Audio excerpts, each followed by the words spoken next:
വടകര കാഫിർ സ്ക്രീൻഷോട്ട് കേസിൽ പുനരന്വേഷണത്തിന് SIT രൂപീകരിക്കും. പാറക്കൽ അബ്ദുള്ള MLA നൽകിയ നിവേദനത്തിന്റെ അടിസ്ഥാനത്തിലാണ് പുനരന്വേഷണത്തിന് SIT രൂപീകരിക്കുന്നത്. പ്രതികളിലേക്ക് എത്താൻ കഴിഞ്ഞില്ലെന്ന് പറഞ്ഞ് പോലീസ് കോടതിയിൽ റിപ്പോർട്ട് നൽകിയിരുന്നു. സ്ക്രീൻഷോട്ട് സന്ദേശം ആര് സൃഷ്ടിച്ചുവെന്ന് ഇതുവരെയായിട്ടും കണ്ടെത്താനായിട്ട്.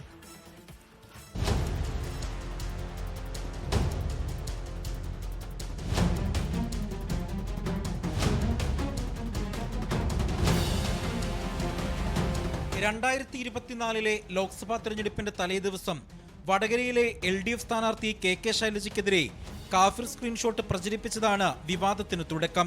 2 വർഷത്തോളം നീണ്ട അന്വേഷണത്തിൽ സ്ക്രീൻഷോട്ട് സന്ദേശം ആര് നിർമ്മിച്ചുവെന്ന് ഇതുവരെ കണ്ടെത്താനായിട്ടില്ല.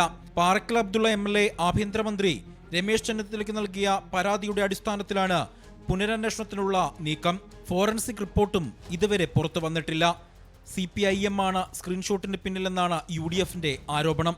ഇടത് സൈബർ പേജുകളായ പോരാളി ഷാജി അഡ്മിൻ വഹാബ്, അമ്പാടിമുക്ക് സഖാക്കൾ പേജിന്റെ അഡ്മിൻ മനീഷ്, റെഡ് എൻകൗണ്ടർ ഗ്രൂപ്പിൽ പോസ്റ്റ് ചെയ്ത DYFI നേതാവ് റിബേഷ് എന്നിവർ സന്ദേശം പ്രചരിപ്പിച്ചുവെന്നാണ് പോലീസ് റിപ്പോർട്ടിൽ പറയുന്നത്. പ്രതികളിലേക്ക് എത്താൻ കഴിഞ്ഞില്ലെന്ന് പറഞ്ഞ് അന്വേഷണം അവസാനിപ്പിക്കുന്നതായി പോലീസ് വടകര ജുഡീഷ്യൽ 1ാം ക്ലാസ് മജിസ്ട്രേറ്റ് കോടതിയിൽ റിപ്പോർട്ടും നൽകി.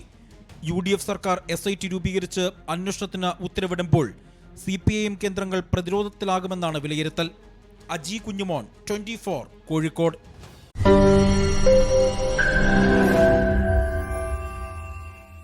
ലോകത്തെവിടെയായാലും ഏത് സമയത്തും 24 വാർത്തകളും ഓഗ്മെന്റഡ് റിയാലിറ്റി പാക്കേജുകളും എക്സ്പ്ലെയിനറുകളും വിശദമായി കാണാൻ ഞങ്ങളുടെ YouTube ചാനൽ നിങ്ങൾക്ക് സബ്സ്ക്രൈബ് ചെയ്യാം.